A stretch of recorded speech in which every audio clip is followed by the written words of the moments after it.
Bonsoir à tous. Merci d'être venus nombreux. Je vais aller directement en français parce que si je veux parler moguéré, vous n'allez pas le comprendre. Je suis de tout le bleu. Très peu de gens comprennent celui de tout le bleu. Donc pour faire l'unanimité, je vais aller en français. Sinon je parle guéré. Je parle bangolo, je parle tout le bleu. Et puis, non, ça va. Si je suis de tout le bleu, c'est le patriarcat. Le patriarcat, donc, en tout cas, merci à tous d'être là ce soir. On s'est déjà excusé pour le retard qu'on a accusé. Je ne vais pas prendre beaucoup de temps pour le rapport moral. Je vais remercier toute l'audience et puis passer au rapport moral et le rapport financier sera fait par la trésorière et puis notre commissaire au compte va nous donner son point.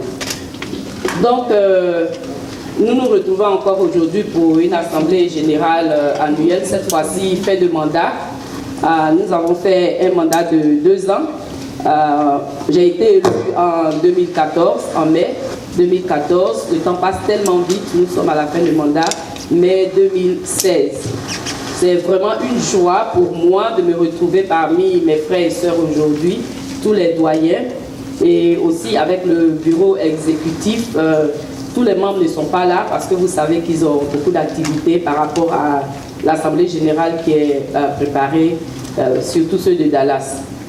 Je n'aurais pas pu accomplir tout ce que nous avons fait sans mon bureau exécutif, qui a su, par sa compétence et sa détermination, confronter et surmonter les obstacles qui se posaient à nous afin d'accomplir cette grande mission que vous nous avez confiée. C'est vraiment un privilège aujourd'hui, mais aussi un moment de dialogue et de rencontre et d'échange entre nous, frères et sœurs. Et je m'efforcerai pour qu'il en soit ainsi, aussi longtemps que nous décidons de collaborer. Avant de revenir sur le bilan de notre mandat, je voudrais remercier tous ceux qui mettent leur énergie et œuvrent à faire grandir cette formidable organisation de regroupement des WEH que nous représentons. En l'occurrence, nos doyens, avec à leur tête le président Oulaye Pierre. S'il veut se lever, on l'acclame. Les doyens qui interviennent régulièrement dans l'accomplissement de nos multiples événements de par leur support moral et financier. Les membres de la gouvernance, le conseil d'administration avec à la tête le PCA, M. Yéné Junior, le bureau exécutif qui a fait un formidable travail pour répondre à vos attentes. Pour ceux qui sont là, ils peuvent se lever. Les membres du bureau exécutif, nous n'allons pas les présenter au gouvernement. Les présidents des associations locales qui représentent la fédération dans leurs régions respectives. Aujourd'hui, nous avons la présidente de Michigan, qui est là, Madame Marie Glaou. Nous avons le président de Washington, D.C., qui est aussi là, notre frère Julien Cyr. Et tout à l'heure, nous avons honoré le président de l'association qui nous reçoit à Dallas. Le commissaire au compte, M. Kadé Kekbe, notre frère, qui veille sur tout l'argent que vous déposez tout le temps pour se rassurer que nous utilisons cette somme aux faits qui nous ont été adressés et que nous n'utilisons pas cet argent à d'autres faits. Donc, un grand merci au commissaire au compte, Kadé. Ce rapport moral s'inspire, comme il se doit, du rapport de gestion de nos activités et entreprises pendant le mandat. Après 2 ans de présidence, je peux dire avec conviction que notre fédération est saine et fonctionne bien. Les accomplissements. Nous avons fait l'Assemblée générale exceptionnelle tout juste après notre mandat, notre élection, le 2 août 2014, où nous avons présenté le bureau exécutif et nous avons eu l'approbation par rapport au plan d'action qui a été présenté. Et après l'Assemblée générale de Détroit, le bureau s'est mis à l'œuvre. La première chose que nous avons faite, c'est d'établir les cartes de membres pour ceux qui étaient déjà là, qui ont participé aux élections et ceux qui continuaient de s'inscrire à la FAWAN. Nous avons aussi mis en place un comité de doyens, comme je l'ai dit tout à l'heure, avec le président, le doyen Oulaye Pierre, afin de faciliter notre communication, parce que nous sommes aussi, nous sortons d'un environnement traditionnel que nous ne devons pas oublier, où les doyens représentent un très grand exemple pour tout le monde. Donc nous nous référons toujours aux doyens pour leur support, pas seulement financier, mais aussi pour les conseils et tout. Nous avons facilité la communication en établissant un site internet, fawan.org, dont nous sommes fiers. La communication s'attelle à toujours mettre les activités sur la page internet de la fédération. Pendant le mandat, après l'AG, nous avons parlé de faire un projet en dehors des États-Unis pour nos parents.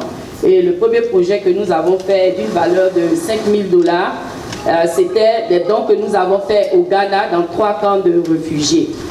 Et notre sœur Alice, qui n'est pas là aujourd'hui, et notre frère Mathias, ont valablement représenté la fédération et ont rencontré nos parents qui sont en exil au Ghana dans le camp de réfugiés.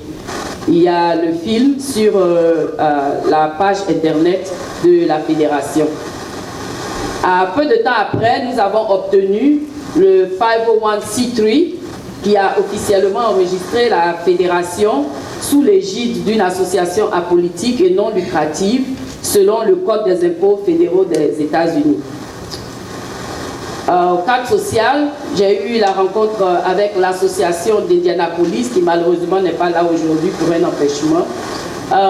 Ils nous ont présenté leur projet, un toit, un projet sur lequel ils travaillent pour aider les frères et sœurs aux États-Unis pour pouvoir faire des maisons en Côte d'Ivoire s'ils le désirent. Il y a eu aussi la visite, je peux dire une visite de travail du président de l'association de Dallas qui était de passage à Kalamazoo et qui m'a rendu une visite personnelle qui s'est transformée en visite de travail puisque nous avons passé tout notre temps à parler de la fédération et la visite s'est vraiment bien passée. Il était avec sa famille, nous avons passé de bons moments ensemble et nous avons discuté de certains sujets de la fédération. Il y a eu une réception des artistes web dans le cadre de la promotion de la culture web qui s'est passée chez moi. Mais tout simplement parce que les artistes étaient à Chicago, qui est à 2 heures de route de Kalamazoo où je réside. Donc ils ont décidé de venir nous rencontrer pour échanger un peu. Nous avons aussi nous avons fait la présence effective de la levée de fonds pour l'association de Washington DCMV quand ils ont fait leur fundraising à Washington. Il y a eu une présence effective du bureau exécutif. La majorité des membres se sont déplacés, y compris le PCA. On avait la présidente de l'association du Michigan qui était aussi là-bas. Et nous leur avons donné un support, je crois, de 750 $ pour les aider dans l'action qu'ils voulaient poser envers la scolarisation de nos enfants orphelins. Dans le cadre social, pour ne pas rappeler des moments tristes, mais c'est toujours important de le noter, nous ne sommes pas indifférents aux problèmes qui touchent nos frères et sœurs dans le cadre de la famille.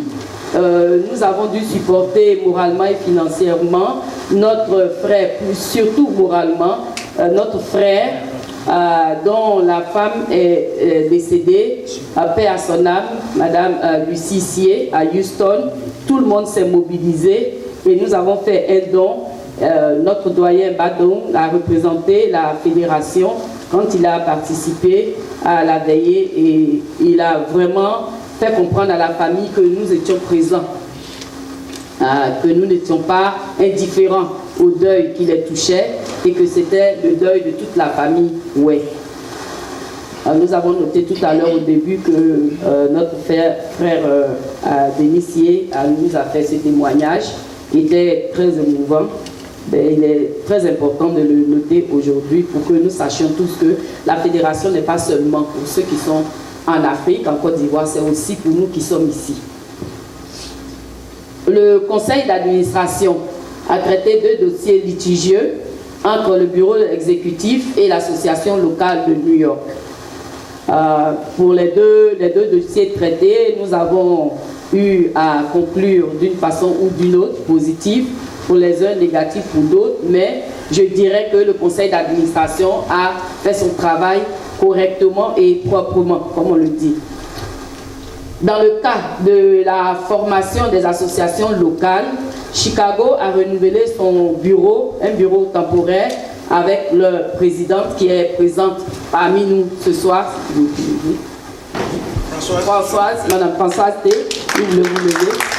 Voilà, qui est la présidente provisoire de l'association de Chicago, jusqu'à ce qu'ils finalisent tout leur bureau et leurs élections. Nous avons aussi à Ohio notre sœur Germaine Dionao, qui est devenue déléguée à Ohio. Elle essaie d'exhorter tout le monde, de les mobiliser pour qu'ils puissent créer une association. Nous le savons tous que pour créer une association, ça prend un peu de temps. Donc, elle est en train de faire ce travail. Lors d'un voyage de travail, dans le cadre du travail, j'étais allée à une conférence à Washington, Seattle. Et là-bas, j'ai rencontré nos frères de Seattle qui étaient vraiment, vraiment contents. Ils sont venus me voir plusieurs fois à l'hôtel et qui m'ont même invité, qui m'ont reçu. On est allé dans un restaurant, le doyen de la place et notre frère Lucien Bougueil. Nous avons eu à discuter de la fédération. Je leur ai présenté vraiment l'importance de la fédération et comment est-ce qu'on comptait sur eux pour mettre une association en place. Et ils ont pris note. Ils sont vraiment partants, seulement qu'après mon départ de Washington-Seattle, le doyen a eu beaucoup de malheurs. Il y a eu multiples décès dans sa famille, des décès vraiment directs de sœurs. Donc il n'a pas pu, comme il le voulait, mettre l'association en place. Mais ce n'est que partie remise. Il a promis de faire. Donc voilà ce que nous avons pu faire pour les associations locales, pour essayer vraiment de regrouper les Oué partout où ils sont, aux États-Unis. En conclusion, suivant le plan d'action présenté à notre assemblée générale à Détroit, nous avons pu accomplir notre projet de don.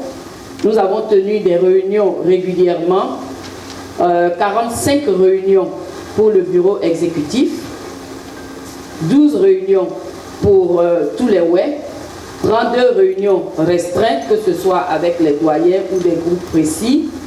Donc, nous avons fait un total de 89 réunions pendant notre mandat de 2 ans.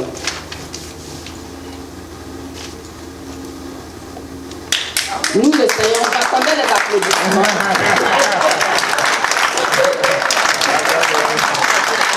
Parce que 89 réunions en 2 ans, c'est beaucoup. Donc, j'attendais les applaudissements. Nous essayons aussi de mettre en place des délégués dans les États où il n'y a pas encore d'association pour essayer de motiver les uns et les autres. Ce n'est pas tâche facile, mais ce n'est pas impossible. Donc, nous faisons de notre mieux et on demande aussi à tous nos frères et sœurs dans toutes les localités de nous aider dans ce sens.